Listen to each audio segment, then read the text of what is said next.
Oi, turminha, tudo bem com vocês? Terçou! Terçou aí com 4 aulas, né? Ontem nós tivemos 3 aulas e hoje, terça-feira, teremos 4 aulas. Então, vamos para a primeira aula do Terçou, que é língua portuguesa. Mas antes disso, vamos fazer aí o checklist dos nossos apetrechos necessários aí para acompanhar as aulas, né? Que a prof disse ontem para vocês, ó. Os meus estão aqui, ó. Aguinha ok, álcool em gel ok. Brota na aulinha para aprender mais uma vez. Brota na aulinha para aprender mais uma vez. Gente, a prof já passou álcool em gel e tá aqui a toda hora tomando água. Façam o mesmo aí, tá bom? Não é o Batman. É a prof. Sandra trazendo mais uma aula da nossa oficina de produção textual. Então, vamos lá, gente. Então, hoje, o gênero textual que nós trabalharemos será carta. Nós já fizemos aí algumas cartinhas, né, em sala de aula, e agora a gente vai entender um pouquinho mais da estrutura da carta, tá? Antes disso, vamos fazer a correção coletiva dos exercícios de ontem. Então, prestem bastante atenção, porque vocês deverão corrigir em casa, tá bom? Lembrando sempre, vocês estão corrigindo, estão copiando, então tem que prestar bastante atenção para não haver erros, tá? Então, olha lá, gente, nós tínhamos lá o poema visual número 3, certo? Que é esse bem bonitinho aqui, ó, do lado da prof. Sandra, tá? Arroz, feijão, arroz, feijão. Então, lá na página 7, nós tínhamos um pouquinho da biografia, né, do Cello de Barros, que criou aí esse poema. Depois nós tínhamos 2 perguntas, tá? Então, a pergunta número 15, que cores foram usadas nesse poema? Gente, o preto e o branco, né? Nós vimos ali arroz, feijão, o preto e o branco, certo? Então, isso aí, preto e branco.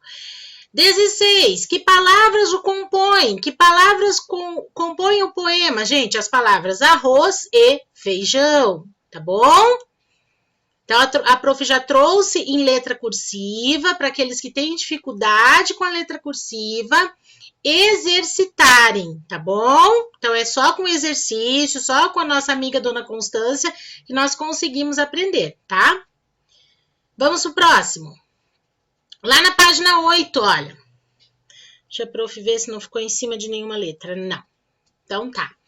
Número 17. O poema forma uma imagem. Descreva. Aqui a prof trouxe uma sugestão, tá? Mas lembrando que vocês não precisam seguir conforme a prof colocou aqui. Vocês vão descrever com as palavras de vocês, tá? Então, eu coloquei um prato cheio das palavras arroz e feijão, compondo o alimento. Tem também os talheres, garfo e faca ao lado do prato, tá bom? Número 18. Qual é a relação entre as cores do poema e as palavras que o compõem? Então, olha lá, as cores do poema, preto e branco, estão relacionadas às cores dos 2 alimentos, arroz e feijão, tá? Então, é proposital que o poema tenha essas 2 cores, né? Branco, arroz, preto, feijão. Número 19. Qual o tema desse poema? Gente, o tema do poema é a alimentação básica do povo brasileiro. Arroz com feijão, tá bom? É a alimentação, se vocês colocaram também, tá ok. 20. A diferença entre olhar a imagem de perto e de longe? Gente, isso aqui era uma resposta pessoal. Existe sim uma diferença quando você olha o poema, vou voltar lá um pouquinho.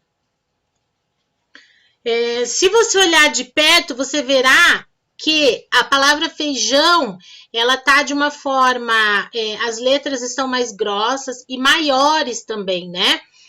Já para destacar essa diferença do arroz ser um grão fininho, né? Perto do feijão, tá bom? Então, é essa diferença ali que a gente observa quando consegue olhar de perto e de longe. Nós já falamos como ler um poema visual ontem. De qual poema visual você mais gostou? Também uma resposta pessoal. Eu coloquei o poema 3, porque eu gostei mais do poema 3, ó. Compartilhe com os colegas sua escolha e explique a eles por que prefere esse poema. Então, a minha resposta, ó, gostei mais do poema da comida, porque é uma mistura que eu adoro, arroz e feijão. Então, lembrando sempre, não precisa R de resposta, tá? Para a Prof. Sandra, não é necessário ter R de resposta. O que é necessário? Que vocês façam a resposta completa, de acordo com a pergunta, tá bom? Vamos para o próximo. Olha lá a nossa oficina de produção textual. Agora sim, trabalhando o gênero textual carta, tá? Prestem atenção. Como gênero textual, a carta é um meio de comunicação escrita, que segue uma estrutura mais rígida que um bilhete, ainda que simplificada em comparação a outros meios de comunicação escrita. É um modelo, um gênero, né? Um gênero textual, uma forma de comunicação mais simples, porém mais rígida que um bilhete. Por quê? Porque ela tem uma série de regrinhas que o bilhete não necessita, tá bom? E a gente vai ver essas características, essas regras, né? Então, olha lá, presença do destinatário, que é o interlocutor, e o remetente, tá bom? Daqui a pouco a gente vai ver certinho aí quem é o destinatário e quem é o remetente. Uso de linguagem formal ou informal. Eu posso fazer uma carta, por exemplo, para o prefeito de Curitiba, então eu tenho que usar palavras mais formais, né? O senhor, por gentileza. Agora, se eu escrever uma carta, por exemplo, para uma prima, eu vou escrever, e aí, beleza? Como está? Tudo suave, tudo certo e tal? Então, mais informal, tá bom? Uma comunicação mais informal. Texto de ordem sentimental e subjetiva. O que é isso, gente? A carta é um texto onde a gente coloca os sentimentos. Subjetiva porque é muito particular, né? Eu posso colocar numa carta algum acontecimento que para a Prof. Sandra seja de extrema importância. Por isso que é subjetiva, é muito particular. Mas que para o Alê, por exemplo, não tenha essa importância que tem para mim, tá bom? Texto geralmente breve, uma carta é maior que um bilhete, porém não é um livro, tá? Então, não é um texto longo. Escritos na primeira pessoa do singular, eu, tá bom? Eu, então eu tenho que escrever aí na primeira pessoa do singular, eu, tá? Tema livre, seja fatos do cotidiano, acontecimentos. Então, assim, eu não tenho que me apegar a um tema específico, não. Carta, eu só posso falar sobre futebol. Não, o tema é livre, eu falo sobre o que eu quiser, tá bom? Agora, a Prof. vai mostrar para vocês, deixa eu diminuir aqui a Prof. Sandra um pouquinho na tela. A Prof. vai mostrar para vocês a estrutura da carta, tá bom? Começando pelo envelope, ó. Então, aqui, ó, eu dei um exemplo, como se eu estivesse enviando uma carta. Então, aqui, ó, remetente é a pessoa que envia a carta, no caso eu, ó, Sandra de Souza, estou enviando essa carta. Endereço, Rua das Flores, 123, bairro Cajuru, Curitiba, Paraná, tá?